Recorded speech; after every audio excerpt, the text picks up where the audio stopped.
Shubor nakaslem jong unongsan Hima.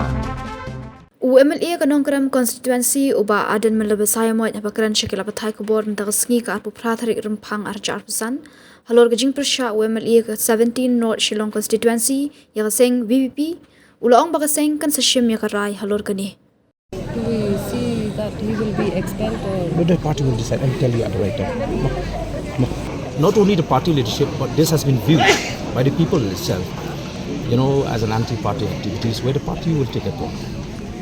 You can tell us about your start. What kind of action do we? You see, I would like to save something for the leader in the KHDC to spell out.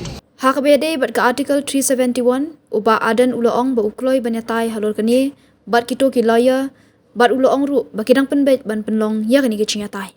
You see, I have thrown a challenge for a debate on this issue, and I'm happy that some channels have taken an initiative to organize a debate where we will have a debate between myself and those those lawyers, because they are so angry with me when I say so-called lawyers. So a date will be fixed for a debate. Then only we will see. Can we have both district council and these provisions? Is it not possible? Or You see, when you fight anything, when you want to ask anything from anyone, first you need to know what is your need. What do you want? Right? If that is the kind of a mindset or perception of those leaders who fought the statehood for us, then the same question could have been asked for those leaders.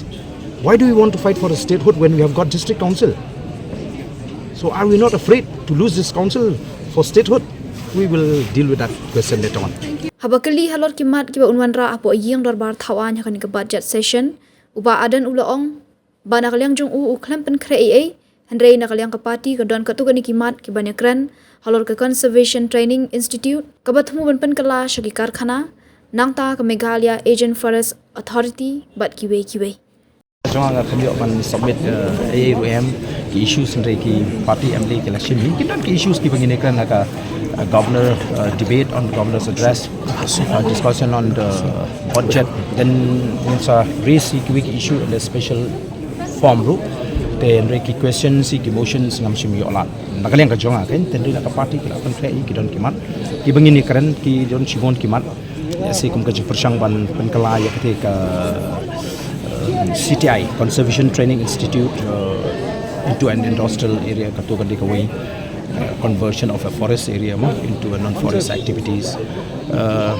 We have to raise issues regarding this Meghalaya Agents Authority, Invest Meghalaya Authority, and a lot more issue that we will be taken up. But as of now, there's nothing as such that I can tell you exactly.